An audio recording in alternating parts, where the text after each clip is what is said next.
Hello, everyone out there listening. You have McGann the Fangirl and the Bagel Ghost. Hi! We are here to talk about Season 1, Episode 7 of The Last of Us on HBO. This episode is called Left Behind. Man, that was such a weird FNAF song that came out back in my day. I mean, I was probably an old lady by the time that song came out, so I wouldn't call it back in my day, but good for you. It's like 2016, so it's about 8 or 9 years old. Oh, so like half your life ago. Yeah, back in my day. Getting that 1,000-year stare going. Yeah. Anyways, we see this snow-covered horse that's put in a random garage while we find Joel on the floor dying, and he's telling Ellie, go back north. Go to where Tommy is. Tommy will keep you safe. They did not brush off any snow from the horse. Ellie just drug her old man friend into a house. Yeah, I don't know how they got into the house. I don't know where exactly they are. I assume close to the University of Colorado, because I don't think Joel was going very far. Yeah, well, neither was Ellie. She had to pull a, 200-pound man? By the boot.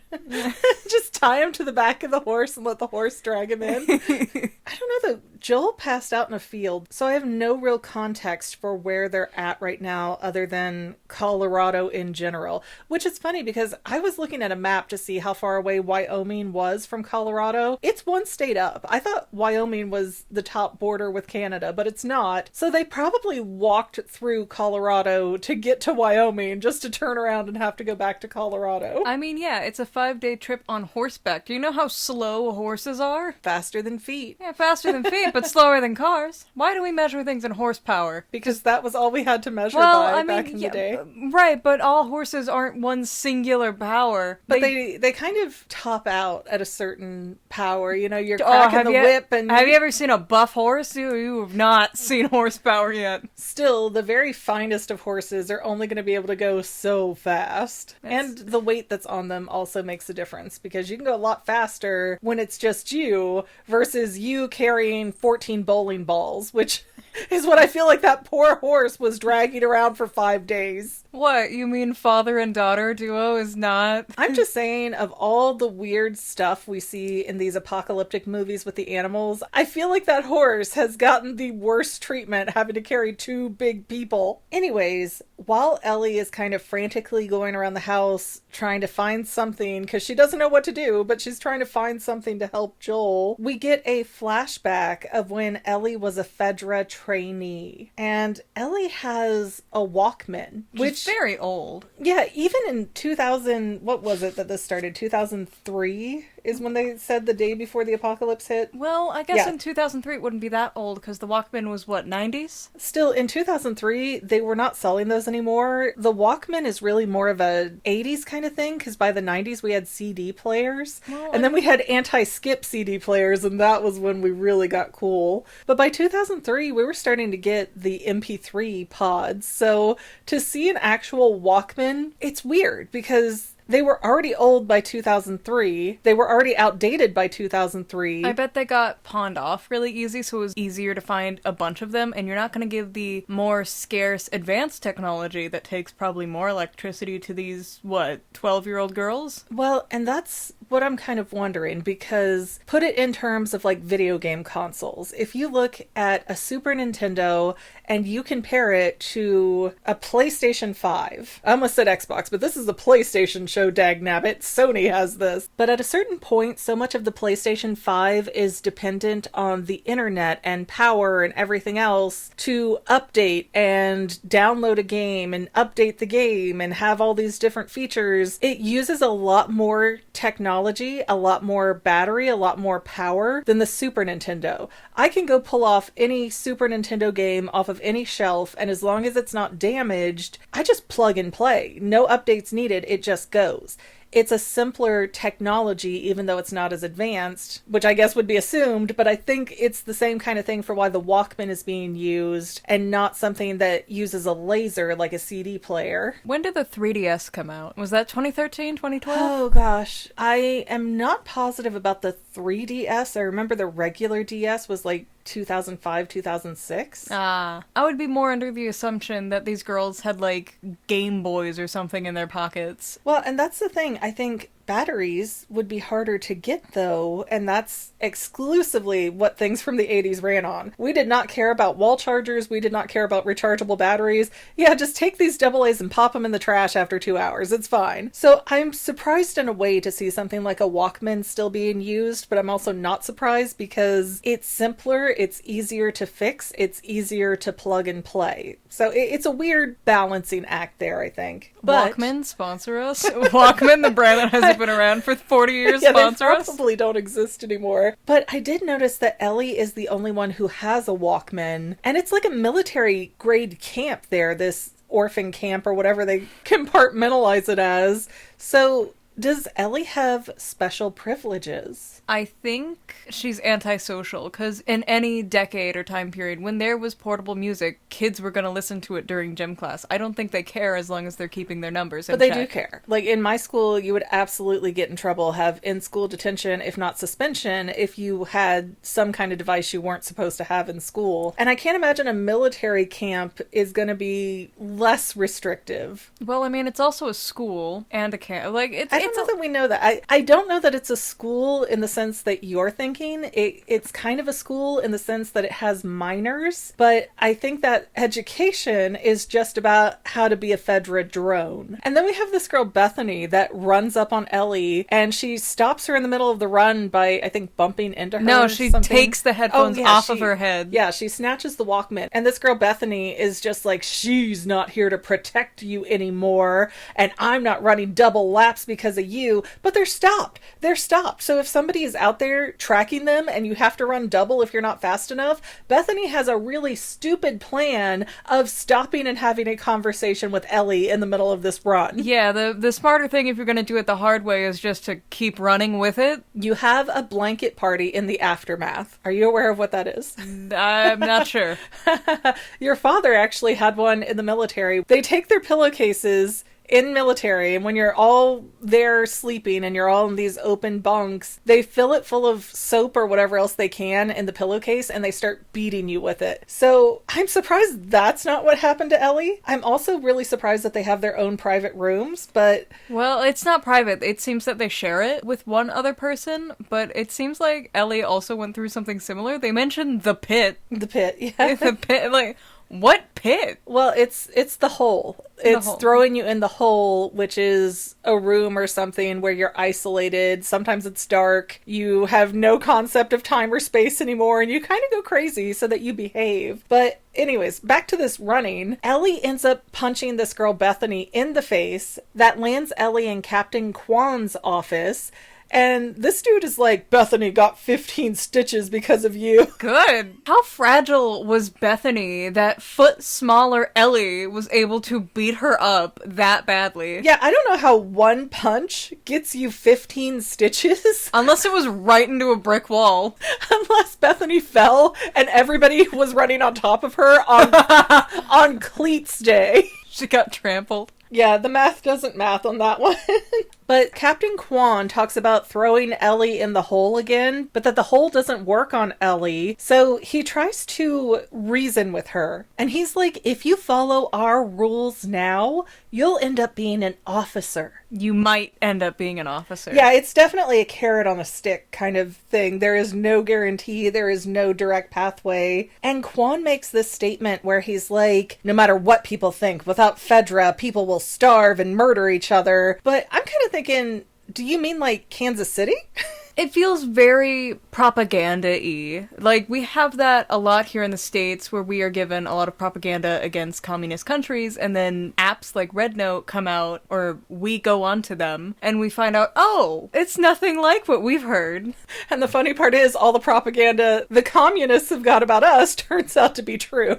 Yeah. Of the horrors of capitalism and the healthcare system. But it occurred to me that the timeline for this episode, this flashback part, report is probably the same time that Kansas City QZ just fell. The Fedra was just overtaken, because this is the story of how Ellie gets bit, and then once Ellie comes back, she's picked up by the Fireflies. It's only been a few days, and then a few more days before she's out with Joel. So it's a really close timeline. And I wonder if Captain Kwan wasn't referencing that when he said, oh, everybody will be murdering each other and starving to death without us. I'm also surprised that Fedra, being this kind of national organization, hasn't sent people to quell the rioters in Kansas City. Well, do you want more of your cops to die? Because when enough of your people unionize, it's kind of a 1 versus 100 battle. Yeah, I don't know if it's just a distance thing, but you would think the way that Fedra likes its control, that it wouldn't take being overthrown lightly. Yeah, I think it's more of a, like what they explained in Bug's Life, you know, where the grasshopper was like, those puny ants are nothing by themselves, but they outnumber us by way too much. We need to keep them in line. And it's true, and that's pretty much how every governmental system works, is you have to keep the ant working and not realizing that,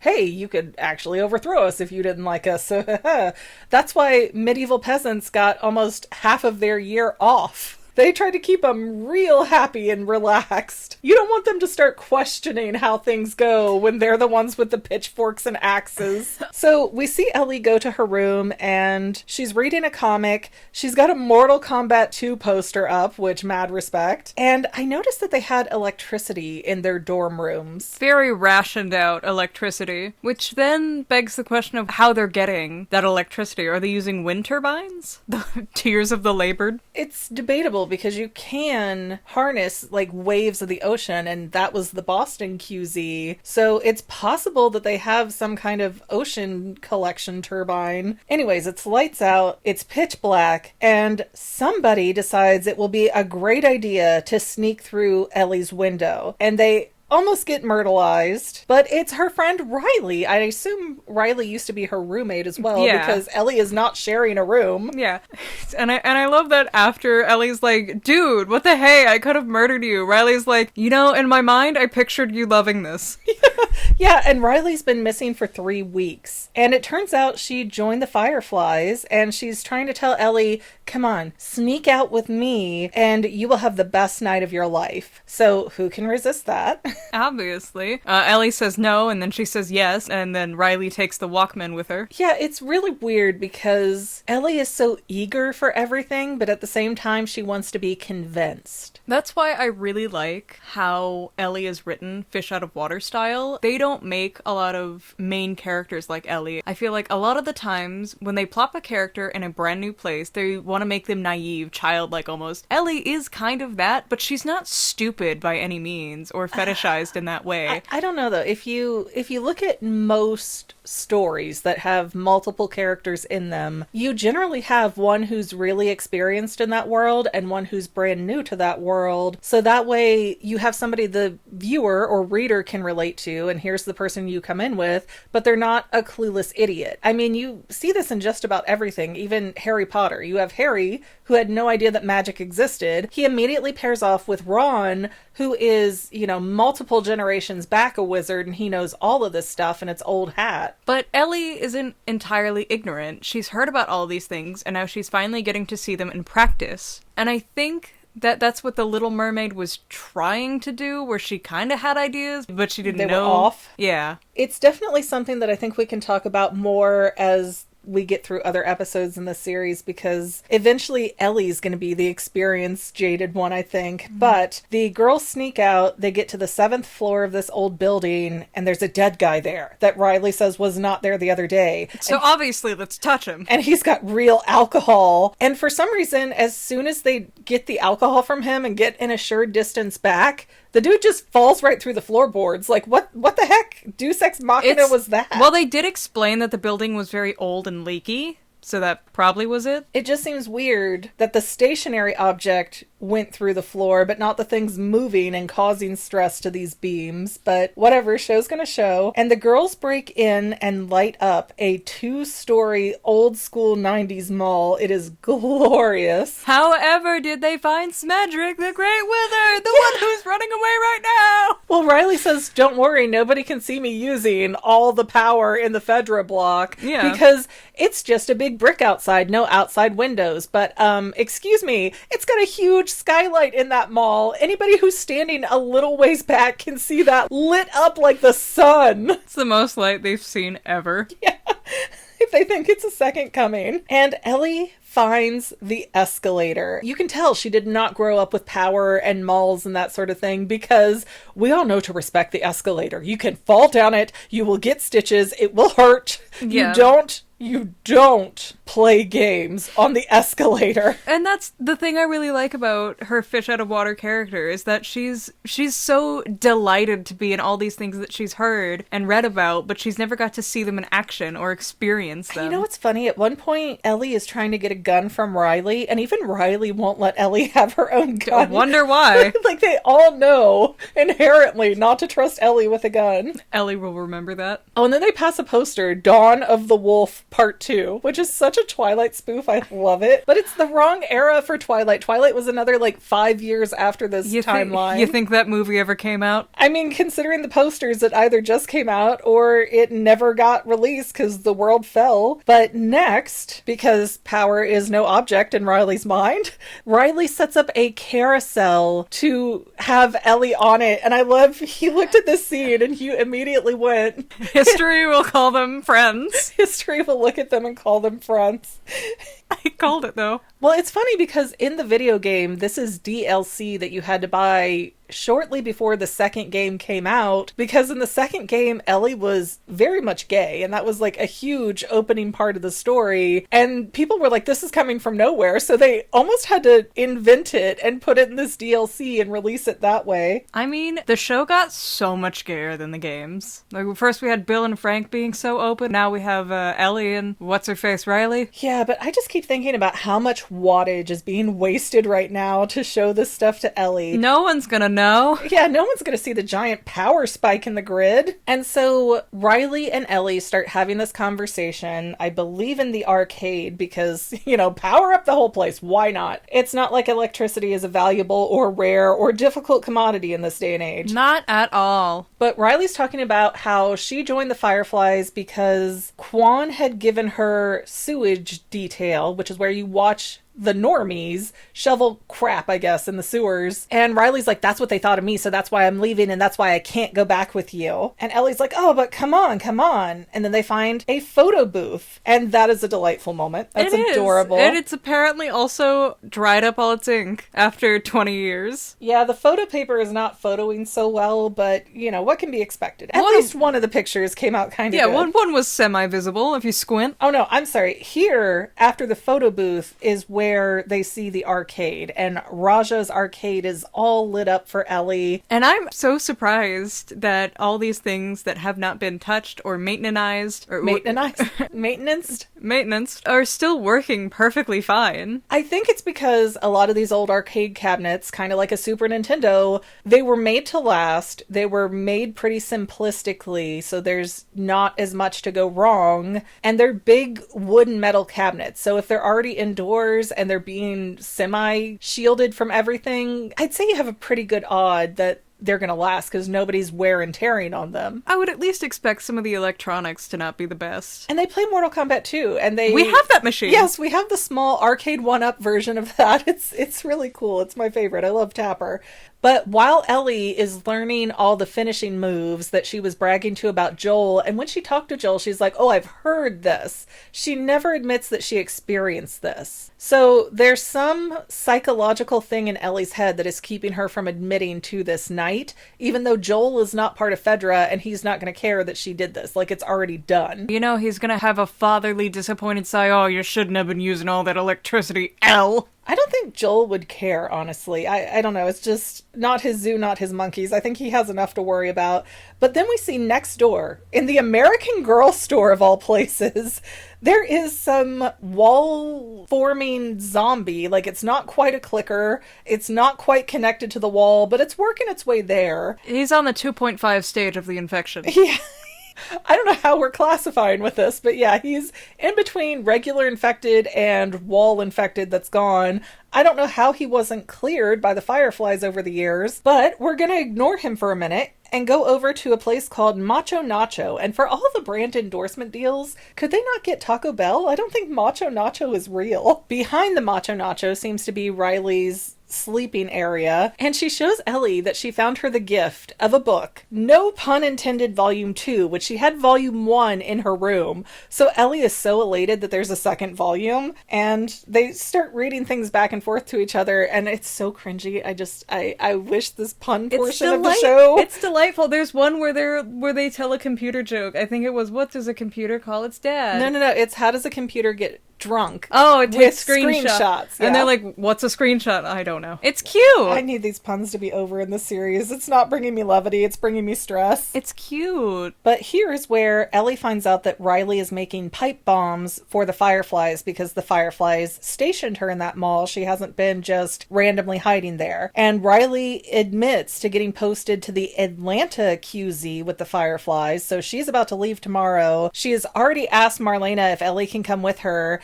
And Marlena's like, or was it Marlene? Marlene. So Marlene was like, nah, you do what we tell you now, even though we just told you we're the people of freedom, but whatever. Sometimes risking your life for a 14-year-old when there's other more important things to be doing isn't worth it, and you need to be telling the children under your watch that they can't do whatever they want. Yes, but I mean, I feel like they put a carrot on a stick for Riley, and she took it, and then they're like, ha ha ha, now we got you hooked, and you can't do anything about it, we own you. But Ellie gets really upset by this, and she runs off. What I think is odd, though, is that because Ellie is 14, she is not appreciating that she's at least getting closure from Riley. Because she could have lived her whole life thinking Riley got killed, or Riley ran away, and never have known what happened to her. So Ellie's leaving, but then she kind of turns around and she hears a scream, so she goes and takes off, and it's a Halloween decoration, you know, like when you walk into a spirit Halloween and it screams in your face, and Riley's like crying in the corner, well, that was the fourth wonder, I thought you'd like it the most. Which, fifth wonder. No, I thought it was the fourth, because we have the photo booth, the carousel, the arcade, and yeah, I think she counted the escalator. You're right. I think she added that one in. The first wonder. And so Ellie and Riley have this heart-to-heart, and Riley's like, I'm seeking a family. I used to have a family. I used to belong to people, and now I don't, and I hate this federal life. And Ellie does the whole, well, you mattered to me first, and they kiss. They jump up on the counter and they kiss. Yeah, they put on a wolf and a clown mask and start counter dancing like it's Coyote Ugly. And Ellie's like, don't go. And Riley goes, okay. And they make out. And then it's not making, it's just one kiss. One quick kiss. It was a very deep kiss, I think. It was not like it was not like a cute little hee-hee sorority girl kiss. It was a What? Okay, what were you doing in your sororities? You know what? Let's not get into that right now. I think those rumors weren't just rumors. But a knot clicker shows up, and Ellie ends up stabbing it in the skull after a bunch of commotion, and Ellie's bit in the arm, and Riley got just a little bit of a bite scratch thing on her hand. And with seeing that, it does also beg the question of, if you're quick, can you amputate and save a person? And that's interesting, and it might depend on where you get bit, because they have done this in The Walking Dead, where somebody got bit and they're like, no, we're chopping off your leg now, and then they're fine. Well, they're not fine, but, you know, they're not a zombie. They're not a zombie, not a walker. But we have no context that I can think of that tells us whether or not that would work here. And remember, your blood moves pretty quickly throughout your body, so if it just takes a little dab to turn you into an infected, I would think that any bite, you know, the next heartbeat, you're screwed. It's all through your blood system. Well, surely the blood doesn't go entirely through your body within the first few pumps? Well, it doesn't have to go entirely, it just has to go further than where they're going to cut off. I think it's possible, but I think it would be really hard, and you would have to be instantaneous. Kind of like in My Hero. Yeah, I was about to say how Aizawa didn't even blink. He just chopped off his leg. I think it would have to be like that quick of a reaction. And if you hear jingling, that's just our cats deciding now's our time to be bad. So then we flip back to the present time in 2023, I think, and Ellie is still scrambling all over the house looking for something to help Joel. Then we flip back to the flashback, and Ellie and Riley decide to just go on and be infected together for as long as they can be. And Riley was kind of like, well, we could end it now and it'll be quick and painless, but whether it's an hour or 2 days or whatever, I'd rather spend it with you. And I don't know if we're going to get any further flashback information on this, but, you know, long story short, Riley's going to turn and Ellie is not, meaning Ellie either abandons Riley or she has to kill Riley. And since Ellie told Joel before that she's already had to kill somebody, I think she had to put her best friend / lover down. Aww. I thought I was just not remembering it, but I don't remember seeing either of them turn. Well, obviously just Riley turn. Yeah, Ellie was very surprised.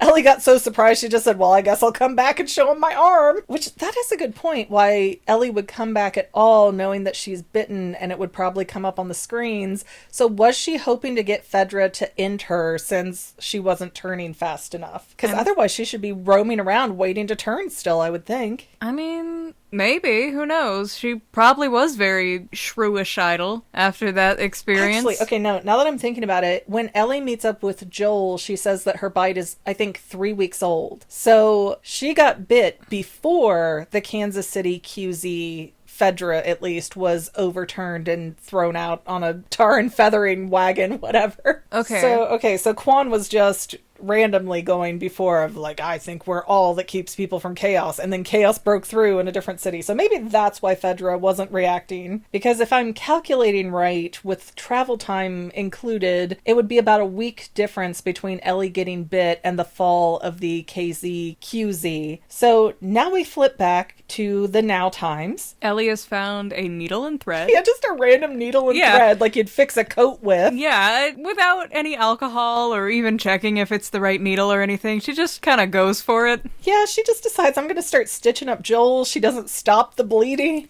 She doesn't clean the area. I mean, she's panicked, and it's her first time. It's like in The Walking Dead. She doesn't even give Joel something to bite down on. She just starts, hold on, buddy. I mean, as someone who studies the human body very mildly and knows the difference between wounds, his wound is not as bad as it originally seemed. I hope that that's the case, but still, Ellie didn't stop the bleeding. She didn't disinfect the wound site or the stuff she was using to sew him together, the needle or the thread. And there's no painkiller, nothing for him to bite down on. How is Joel not passing out? 20-year-old needle and thread is not your ideal. Yeah, it's probably got spider and roach and mouse poop all over it. Like, ugh. It's that or die quicker. Yeah, it's much better to die a slow, painful, infectious death because your organs are now green. Like, yeah, let's just have some gangrene. Why not? Slimer paid us a visit. Anyways, we are getting a low battery warning. So is there anything else on this episode that you'd like to throw in? No. How did you feel about Riley and Ellie versus Bill and Frank? I feel like Riley and Ellie were supposed to be the tragedy and Bill and Frank were supposed to be, oh, that's nice. But it's not that from a viewing wise. I would agree that you don't feel as connected to Riley, at least not through what we've seen so far. It's like, oh, this is a cute budding relationship, but we don't go through, 10, 20 years of, oh my gosh, they can't live without each other. Like, we don't have that kind of investment with Riley and Ellie. Yeah, there's hints throughout the episode that Riley was always protecting Ellie because Ellie was just running her mouth nonstop, which we see is still true. Yeah, but it's more like we cut off a rosebud, whereas Bill and Frank were like a full-bloomed, beautiful flower. Their own intertwined rose bushes that weren't supposed to go together, but they were anyway, and it was beautiful. Anyways, guys, you've been listening to McGann the Fangirl and the Bagel Ghost go on about The Last of Us in frightening chatter. If you've enjoyed this, please like, subscribe, comment, and or share. All of that good stuff is free for you and really helps us out. Sharing is caring. And if you feel like being a channel member, we do have some paid options, some of which will get you early released episodes, and some of which will get your name right before the credits technically start in this. I know, it's a weird thing. Credits? You mean the credit? We'll put your name at the end of the video before we do the outro bit. Anyways, not obligated, but we always appreciate you guys when you do. And we really love seeing that some of you are joining specifically to see the next episode of the podcast stuff early. So we see you and we love you. And other than that, next week I'm not even sure where we're gonna go. We're chasing down the fireflies still. Maybe. Happening's Who knows? there. Maybe Joel will be fine. See you then, guys. Bye. And to any of my members here on YouTube, a huge bottom of my heart thank you for all of your help and support. If you would like to become a paid channel member, there is a link in the description below. Thanks again, guys. Love you. Well, family members, we're almost done, but I want to invite you to hang out with me in some other places. I'm on Twitter and Instagram as my own personal self, and I have a Facebook page too, but I mostly just post photos over there. And sometimes people say, "Hey McGann, I want to mail you something. How do I do that?" Easy. Just click the About tab on my channel page, and my most current P.O. Box info will be right there. I also run another channel, The Family. It's really a hodgepodge channel where we might post anything. Oh yeah, and I also sell shirts and stickers and stuff with the Family and the Fangirl logos. If that is your cup of tea, I have a link in every description of every video. Finally, if you want to help out the Fangirl channel and make sure I'm putting out video essays for years to come, the best way you can help is by subscribing and watching more of my videos, whether they're new, old, whatever. Maybe even share one or two on social media, help spread the word. People who watch to the end of videos, like you, helps to tell the site, hey, this is a good video, we should recommend it to other people. So if you made it this far, leave me a comment of something like, hey, I made it to the end. Love ya.